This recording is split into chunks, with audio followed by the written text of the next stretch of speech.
Hello, everyone. This is our respectful workplace training. I'm Faith Hassel, and I am the HR specialist. Let's begin.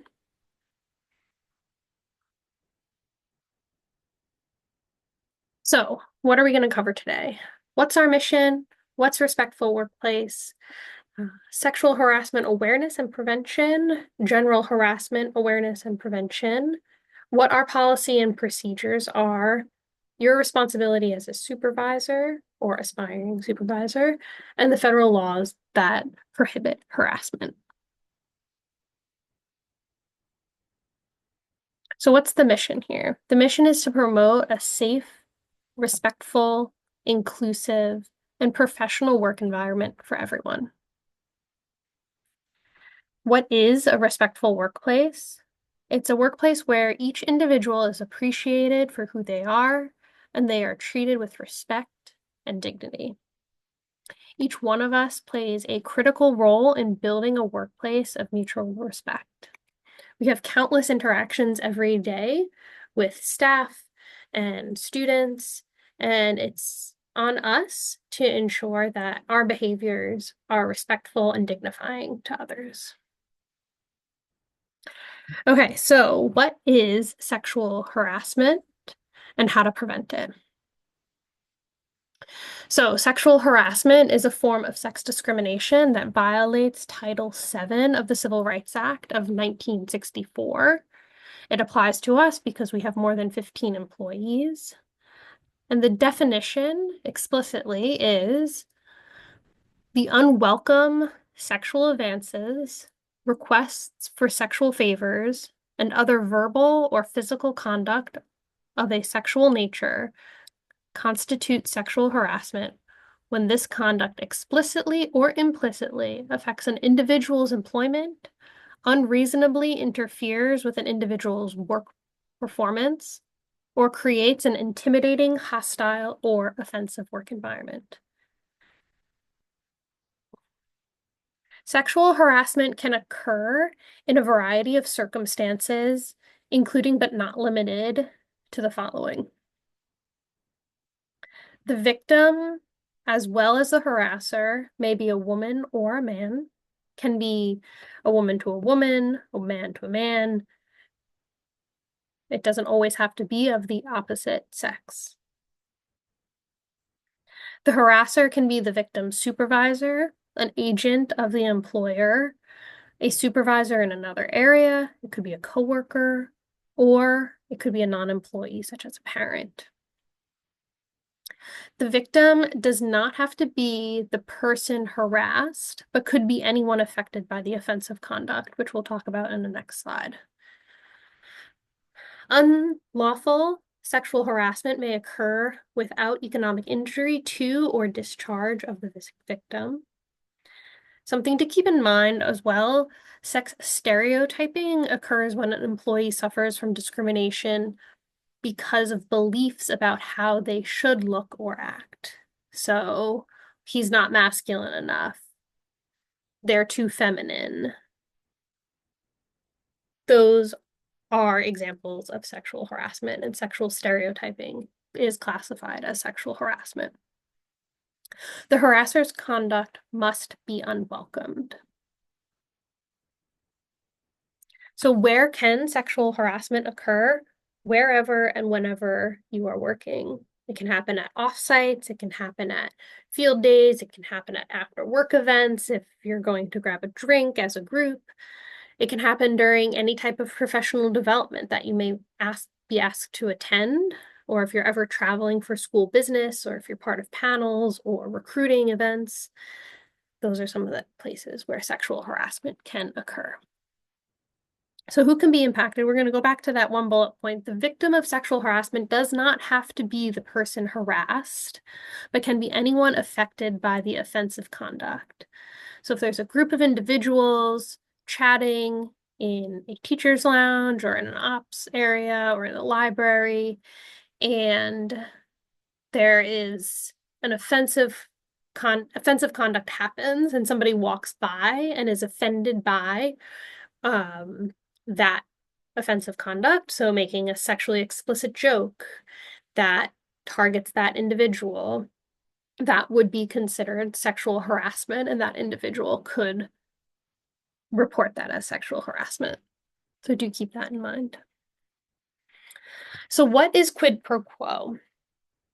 Quid pro quo, while it can be a form of general harassment, it is typically seen as a form of sexual harassment, where job benefits are offered or denied based on an employee's submission to or rejection of sexual advances. It means this for that, and it involves an explicit or implicit exchange of sexual favors for employment-related awards. One thing to keep in mind here, there does have to be a power dynamic here. So a manager promising a promotion if the employee would go on a date with that manager. That's quid pro quo. That's quid pro quo harassment. And it's sexual of nature. And alternatively, not being given a promotion by your manager or supervisor because you rejected a sexual advance, that is also the quid pro quo.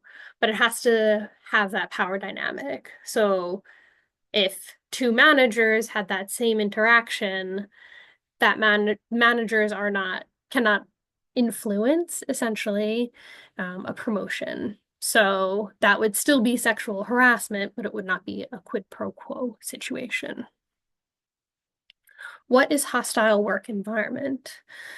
So again, hostile work environment is a type of harassment, and more than likely is viewed and happens from a sexual perspective, or in a sexual nature. However, it can also be a general hostile work environment relating to harassment.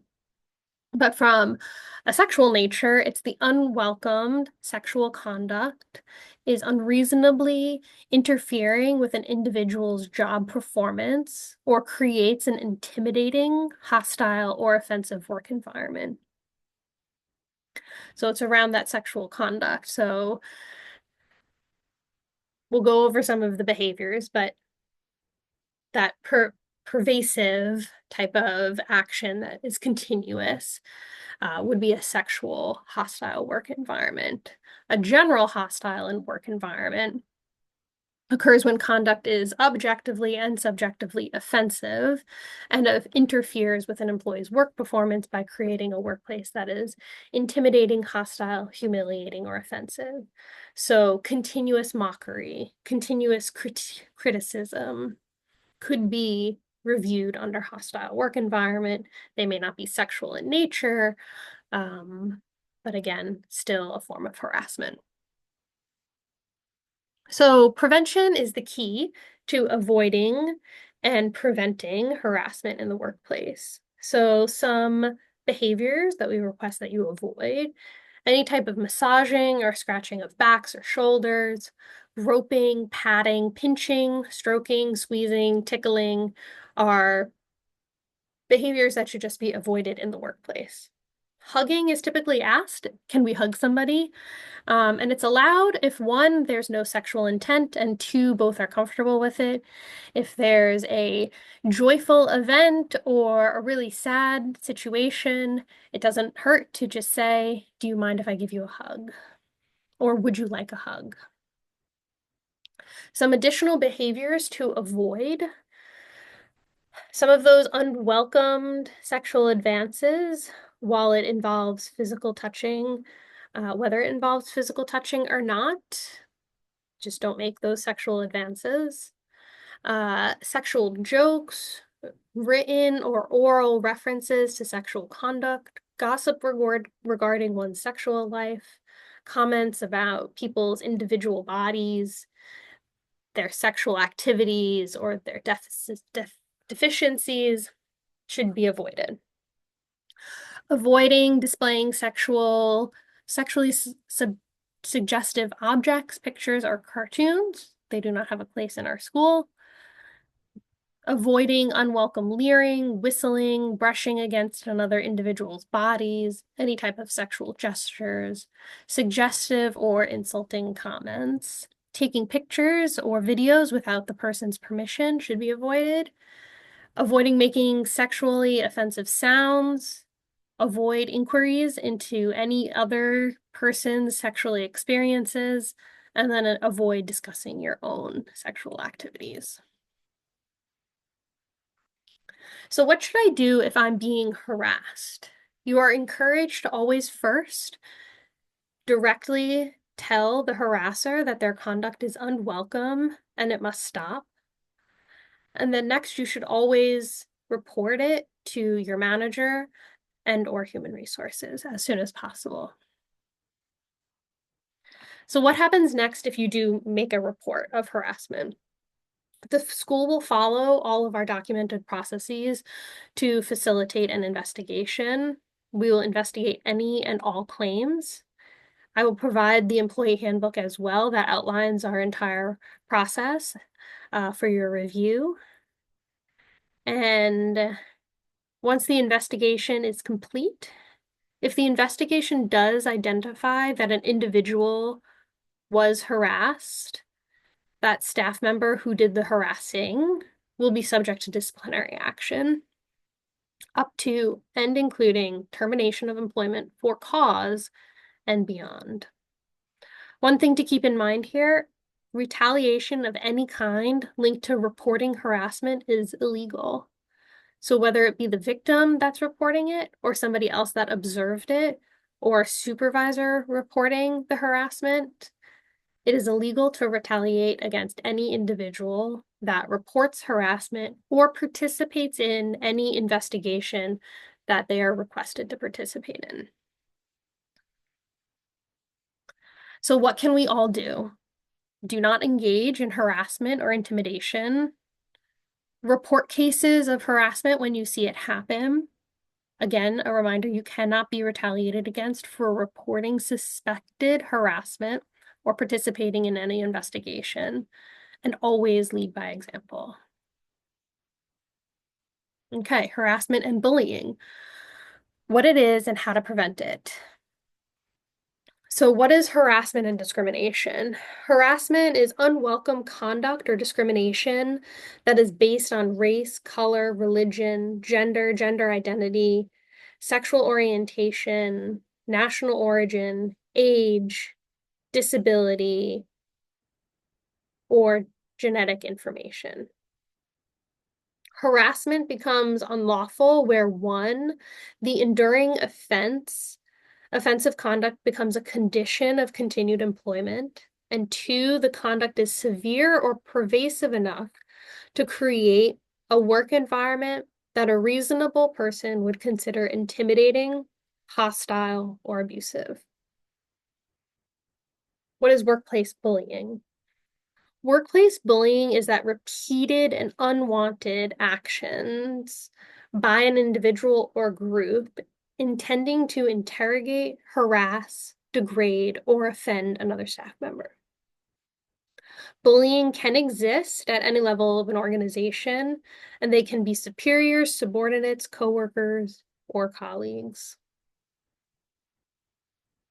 So what are some examples of workplace bullying? Examples of workplace bullying include verbal abuse and profanity, humiliation, constantly teasing or criticizing somebody, gossiping about somebody, and stealing the credit of work performed by somebody else. So prevention. Avoid these behaviors. So again, prevention is key. Knowing what is wrong is key. So avoid using racial, ethnic, or sexual slurs, including sexual orientation. Using or threatening the use of violence. Using offensive jokes, slurs, or name calling. Using intimidation, ridicule, or mockery. Using insults or put downs. And showcasing offensive objects or pictures. All of these should be avoided and have no place in our school. So the importance of preventing workplace harassment. Why is any of this important? Harassment hurts us all. It impacts our morale. It degrades our culture. The most important part of our values is to ensure that all employees are treated with respect and dignity and have a safe place to come to work every single day. Engaging in, condoning, or not reporting any type of harassment is in direct conflict of our values. So our policies and procedures on harassment. So our policies and procedures will be attached as well in any follow-up that you have. It is in our handbook, which is linked here via our Google Drive, but you can also get to it via the main drive if you go into our school policies and document folder and go into our employee handbook. So you'll see all of our procedures on harassment and our policy. So where can you report harassment externally? So harassment is defined by federal and state laws, which we will go over. So these are the 3 locations in Boston that you can report harassment. So your responsibility as a supervisor, not of all of us may be supervisors on here, but maybe you're an aspiring supervisor, or maybe you want to know what your supervisor is required to do, so you know that you can trust them to go to them to report a claim of harassment. So as a supervisor, in addition to all employees, supervisors should know our policies and procedures. If a supervisor receives a report or any complaint involving a staff member of an incident, they should report it to Human Resources immediately. Supervisors should always make themselves and their staff available for investigative interviews as requested by HR. And once an investigation is completed, if you remember, I mentioned that you cannot be retaliated against. And your supervisor, and as a supervisor, you are a first line to ensure that retaliation is not happening in the workplace. So for supervisors, when handling a harassment complaint for your staff, always listen and be objective when discussing the complaint. Inform the staff member that all reports must be sent to HR and that you will need to file a report on the claim. And that while confidentiality will be respected as much as possible, it cannot be promised depending on the investigation. And also keep in mind that sometimes these are very emotional situations, and a staff member may be more comfortable going to somebody higher up, and that is okay. And then again, one, don't retaliate yourself against an employee, and also be that first line of defense to ensure that retaliation does not happen.